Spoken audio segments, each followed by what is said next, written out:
Kinyovu bahagaze neza cyane, abo muri zone ya Nyambuye ku musozi wa Nyakibande naba imfura ya Kigobe.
Mani bahezagire cyane. Ni ku munsi ugira kabiri aho tugiye gusangira amajambo y'Imana aguma ari kuri rwa rufatiro rwacu. Twashimiye nyeri teka yaciye hano kagira incamake y'ujya murongo wacu twagize ku rufatiro. Yesu yima abafarisayo n'abasadukayo ikimenyetso. Mugabo bari bakimusavye bamusaba ngo abahe ikimenyetso kiva mu ijuru aheze bamwemere. Kandi amajambo yababwiye yari amajambo adasanzwe ati mwebwe abasadukayo n'abafarisayo mugomba ibimenyetso. Babwira aya majambo ari ku murongo wa 3 kuri B ngo murazi kugenzura ijuru ko risa ariko ibimenyetso by'ibihe ntimuzi kubigenzura. Ntiyagarukirije ngaho gusa, usomye neza ejo twarabivuze mugabo n'ubu tugomba tubisubiremo. Usomye igice cyose uraza kubona ko amajambo avuga ngo kuri rimwe ngo abafarisayo n'abasadukayo baza kumugendera, baza bamurondera ngo abereke ikimenyetso kiva mu ijuru bamugeza. Aho twaciye akarongo ngo kumugeza. Nawe arabishura ati iyo bugorovye muravuga muti uca haba umuco kuko ijuru ryirasiye. Mu mutwenzi muravuga muti hagira hafurungane kuko ijuru ryirasiye kandi ryiraburaniwe. Murazi kugenzura ijuru ko risa ariko ibimenyetso by'ibihe ntimuzi kubigenzura. Abiki gihe c'ubumaka barondera ibimenyetso canke ikimenyetso kandi nta kimenyetso bazohabwa atari ikimenyetso ca Yona abasigaho arigira. Haleluya. Ejo twaravuze aba bagabo b'imigwi ibiri y'abayuda, abafarisayo n'abasadukayo baza kuri we ngo bamugeze. Bene data, abantu biyumvira ko Yesu ari usanzwe. Iyi migwi yari imigwi ikomeye cyane mu bayuda, mugabo baza kuri we bamugeze. Aba bari bashinzwe ibintu bikomeye, harimo abantu b'abanyabwenge, abantu bazi ivyanditswe, abantu babahinga mu byo kugenzura ibirere, kandi yarabibabonamwo. Gituma yavuga ati murazi byo kubigenzura ndabibemerera kandi mubikora neza, atariko ntimuzi kugenzura ikintu kimwe cabananiye, kugenzura ibimenyetso by'ibihe. Mugabo kuri 4 ababwira amajambo avuga ngo abiki gihe kibicubumaka barondera ibimenyetso kandi nta kimenyetso bazohabwa atari ikimenyetso cya Yona abasigaho arigira. Yabivuze neza umukozi w'Imana, kandi yabivuze nk'umuvugabutumwa. Twumvise ko ari umwungere w'ishengero, yagize resume nziza cyane. Kandi uguhishurirwa ni kumwe, kuko kuzanana mu ijambo, kandi mwe muyera aba ari umwe. Uyu munsi nagomba ngo dusangire amajambo, mugabo mvuga ko atarayi wanje. Ndibuka ndiko ndasenga, menye ko nzovuga ubutumwa bwiza ku munsi ugira kabiri. Nasavye Imana ati Mana, aba bantu ko nari ndabahagaze imbere ejo hahisi, uyu munsi ndababwira iki? Numvise ijwi riza rimbuza amahoro, rimeze nk'irishishikaye, rirabandanya, nkumva naho ndagiyumya, ribandanya rivu. Yasigura ngo Yona naho yatumwe ininewe abwira abantu kwihana, abininewe babikoze neza, kuva ku mwami kugeza ku baganza bo ku rugezo rwo hejuru n'ubwo hasi, bose bumvise imburi, bambara amagunira barihana. Ntibagejeje ku kwambara amagunira nk'abantu, bahitana amagunira bayambika n'ivyo batunze. Bivuga ngo Mana, turamanitse amaboko, turemeye ko turabatsindwa, twaracumuye, kandi Imana yabagiriye imbabazi. Tuvuge tuti amen. Iyi Mana yacu ni Imana y'inyembabazi, ntigomba guhana abantu itababuriye. None Yesu ariko arababwira ati Yona we yaragiye avuga ubutumwa bwiza, abantu barihana. Mugabo mweho ikimenyetso murondera curiya.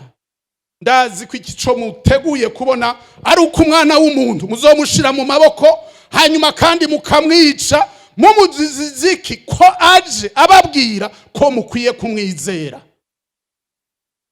Ariko arabwira abayuda n'abakuru bo mu idini, akababwira ati jewe ndiho, mwebwe mutarabaho jewe ndiho, uwo mwita sogokuru wanyu atarabaho jewe ndiho. Bibiliya ivuga ngo, baca bavuga ati turondereye iki? Ikindi kimenyetso nuko uyu muntu ari umwangusha, barondera ingene bomwica. Kandi ejo twarabibonye ko baruhiye kubikora, mugabo ico babikoreye kuri Kristo yangorane yari hariko nico cari camuzanye. Tari camuzanye kugira ngo n'abazomubamba n'abazomwica abavuge ko ijambo rivuga ngo birarangiye. Haleluya. Yesu bene data ni mwiza. Yesu arakundana. Umurongo ukomeye, mwandyarya murazi kugendeza isi n'ijuru, niki kibabuza kugendeza iki gihe? Kandi namwe ubwanyu niki kibabuza kugenzura ivyo kugororoka? Niwajana n'ukurega muja kumushinga ntahe, mukiri mu nzira ushishikare kwikiranura nawe, ntagukwegere ku mucamanza. Umucamanza akaguha umusoda, akagushira mu ibohero, kandi ndakubwire ntuzohava na gatoyi utishuye n'isenge ry'imperera. Imana idufashe. Aha Yesu aba bantu baza kumugeza bamugeresha ivyo kubereka ibimenyetso, biraboneka ko abayuda bari babimenyereye ibintu vy'ibimenyetso. Aba nabo baraza nyene bongera kumubarira canke bamusaba ikimenyetso coba kivuye mu ijuru. Hanyuma Yesu twabonye amajambo yababwiye, ababwira ivy'imvura, arababwira ivy'imiyaga, kandi ivyo vy'imiyaga avuga ivuye mu bumanuko, abantu baca bitega tuno munsi harara indugumba, avuga tuko niko biba.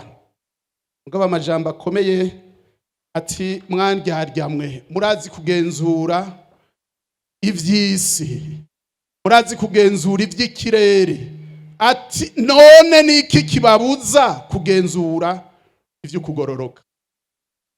reka tuvuge ku majambo yitwa ibyo kugenzura, kugendeza.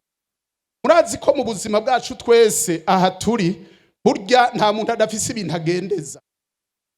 Nta muntu adafise ibintu agendeza. Hari abantu bagendeza ibitandukanye bagasanga kandi uko babigendeje, uko babibonye niko basanga bimeze. Hari ibintu abantu bagendeza ugasanga ni ibintu ibyo bita ibintu by'amacensi. Nta murundi numwe ari ngaha cyangwa umurundi kazi atazi ibintu ibicuro byo mu maboko. Hari umuntu avuga ati jewe ko ndiko ndacugwa mu maboko, ati hari umuntu ahava ngirira ikintu cyangwa hari ikintu mpava mpabwa. Ivyo ni ibintu abantu bagenzura. Abandi bakagenzura nk'iyo abana bakina bato bariko barakinisha imitemere, ukabona umwana ahitanye umutemere, ukabona umwana ariko arayinungera agenda. Tabavuga ati mu minsi iri imbere azoza abashitsi. Harabagenzura iyo bacanye umuriro, hari ico bita kuruguta. Umucanwa ukaruguta, ukazubona uraruguse cyane, ati ataha ahantu hari habashitsi kandi barabishiga. Iryo rugutano rizananye ngo umengo bazozana na hariya. Ivyo niko abantu babikora, barabigenzura. Si ibyo gusa, ivyo nivyo umugisha n'ivyo umuhezagiro umuntu yitega n'ibindi byinshi muzi abantu bagenzura. Mugabo muri ivyo vyiza abantu bipfuza, niyo ukibonye uryoherwa uvuga atahandi iteze ikintu. Mugabo ndakubwira isuku imeze, nitanga ibimenyetso gusa by'umugisha, hari n'ibimenyetso by'imyaku. Hari kinyoni kimwe ntavuga izina ngaha, iyo kinegerereje ku nzu y'umuntu kivuga ururimi rumwe, ntikivuga indimi zibiri. Ico kinyoni kivuze abari mu nzu bose batangura ngo mbega ninde agenda, mbega utuvamwo ninde, wemwe ngo iki ntikivugira ubusa. Hari umwana yavuze ngo papa ngo sohoka mu nzu wirukana ico kinyoni. Naho ukirukana erega cavuze, ugenda waragenda. Ivyo abantu barabizi kubigenzura. Si ivyo gusa, hari ibindi bimenyetso by'imyaku umuntu abibonye yumva umengo mbega ndagikwigwa hehe. Dewe hari umuntu yahora abona imende isimvye inzira akayibona gutya, yaca asubira inyuma akazunguruka kugira ngo ntahava ahura nayo, ntatse aho yaciye. Ivyo ni bimenyetso kandi abantu bagendereza bagatinya. Ivyo bigize ubuzima bw'abantu bwa misi yose.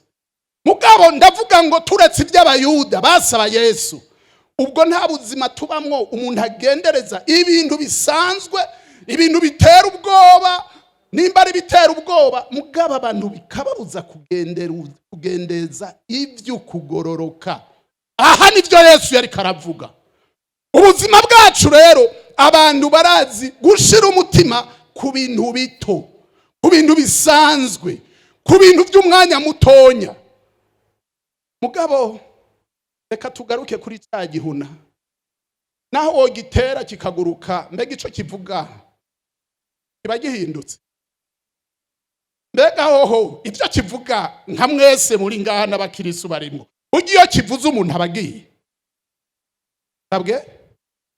Mwaragenzuye musanga ivyo bintu nibongo, nukubesha. Abemera ko ari ukuri igihuna kivuze umuntu abagiye muduze ibiganza. Ariko mwebwe abarundi ntaco kumbura umuntu yavuga ati n'ururimi rwaco kuba ari ukwizera guke. Mugabo abarundi benshi babigenzuye, iyo kivuze ntihabura umwe mu muryango, ntihabura umwe mu kibano, uko niko bizwi. Aho umusuma ari ngaha ugira ngo ntazi n'uwanyuma aheruka kwiba ntamuzi, uwanyuma yacomoye ntamuzi. Abafunga kiwani turi kumwe ngaha, uwanyuma uwo yagitekeye ntamuzi. Abantu batunza mu mazu ivyo barenganije abandi ntibiyizi. Abakobwa batakaje ubwigeme bwabo ntibiyizi. Harabaririmbyi bavuze ati no munsi hari ibyaha by'indengarugero, nizigire ko abantu b'Imana bitarinjira naho bikaba byarinjiye ibara. Twebwe tuvuga tuti ibyizigiro vya nyuma dufise by'abagororotsi tubiziga mu ishengero. Hakaba hari abagabo bamaze gutangura kurongorana n'abagabo cyangwa bari ngabo kumva ko ari diri rigezweho, ndavuga ngo ubishatse wo bihagarika. Iyo atwaye ujya yagize imigabo yo gutwaza inda akamuga, iri ngaha woshaka ukagira imigambi yo kwizuza n'uwo muremyi wawe.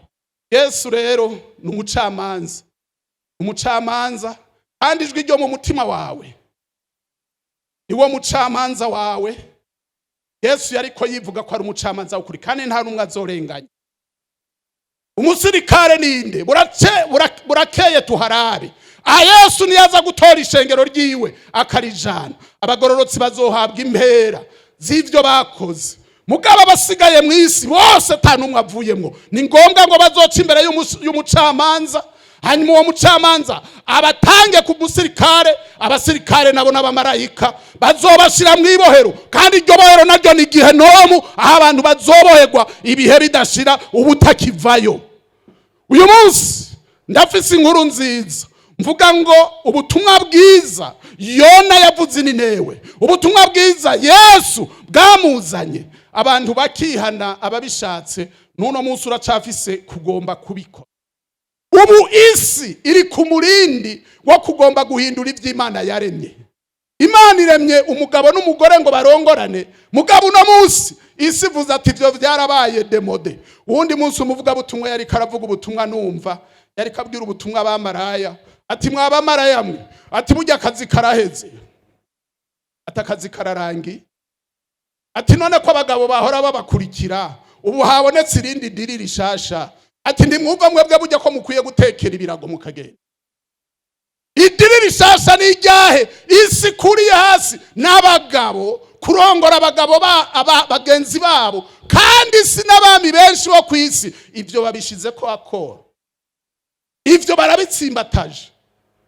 Ugomba amahera yihuta bakubwira ati wewe nuze gusa, bitangura wambara ihereni ku gutwi, ati hanyuma utangure kugenda nk'abakobwa, tangure kugenda wigirisha bene bimwe by'abakobwa bigirisha ngo bene dati sirarusha. Ukazubona umuhungu yarafise condition physique y'umugabo ngo watanguye kwigirisha by'abakobwa, ngo watanguye kwigirisha bene data isirarushe akajagari. Abakobwa nabo ati oya, tangura mwambara amapantaro, ati hanyuma mutangure muterura ivyuma kugira ngaha mugikiriza namwe muboneke ko muri abagabo. Abo rero mu gutambuka naho yauragenda nk'umufasoni aca tangura kugenda bene gutya ko nawe yabaye umugabo. Abagore bari muri iyo ngene, ni isi igomba guhindura uko Imana yaremye ibintu.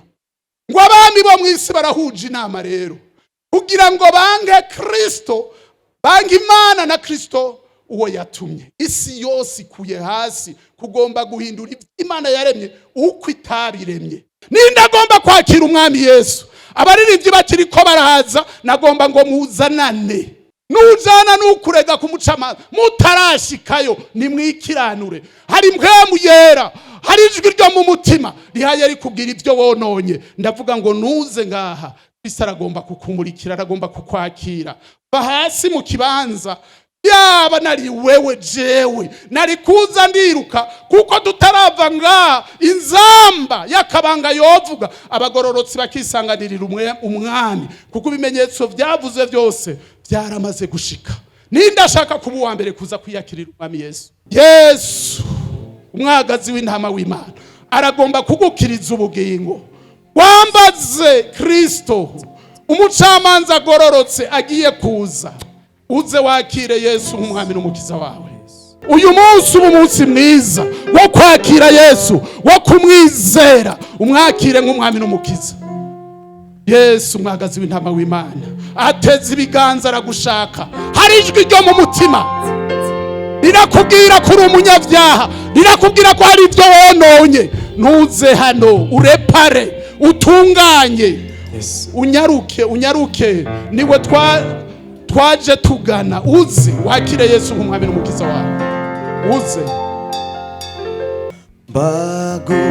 nuze ntiwinyarukire mwene data, izire dusangire nkomezi maraso wigarukire wese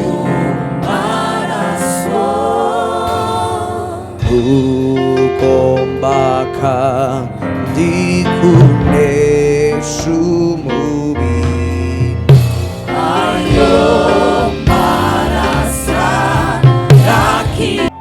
Mana mu izina rya Yesu Kristo, izina rihambaye twahawe munsi y'ijuru kugira ngo abantu barikirizwemwo. Turanezerewe kuko Mana uduteye iteka ryo kumva ijambo ryawe kuno muhingamo. Erega byari bikwiye kandi byari bibereye, waramenye kandi urashima kwijambo nk'iri riba umuti wo kuvura abamaze igihe kirekire bari mu bibazo no mu ngorane y'icyaha, rije kubabohora, rije kubatabara, rije kubakiza, rije kubaha ubuzima. Izina ryawe ryubahwe Mana. None bene data bari imbere yawe bamaze gupfukama, bariko barirega, bariko barihana, barakwereka ivyaha byari bimaze iminsi bibaboshe. Urakoze Mana, turagushimiye. Ndasengeye ishengero Mana, ndasengeye umuntu wese yagira ibibako ryo kuboneka muri kino kibanza, ngwira ijambo ryawe rimubera impamba, tumenya kugenzura ibiho bigeze. Isi iri kwiriruka n'abera bariko bariruka nkayo, ariko twari dukwiye kumenya neza ko Kristo ugomba kugaruka gutora ishengero. Twame twiteguye duse n'abantu barindire databuja ngo igihaza aje gutora ishengero tumusanganire maze aduhe ivyo yadusezeraniye. Urakoze vyizigiro bizima. Ijambo ryawe riratabara, ijambo ryawe rirabohora. Tugushima umukozi warivuze, tugushimiye natwe turyakiriye. Icyubahiro kibi cyawe mu izina rya Yesu Kristo, amen. iradiyo televiziyo RTBB ni ryiza ry'Uburundi bwiza.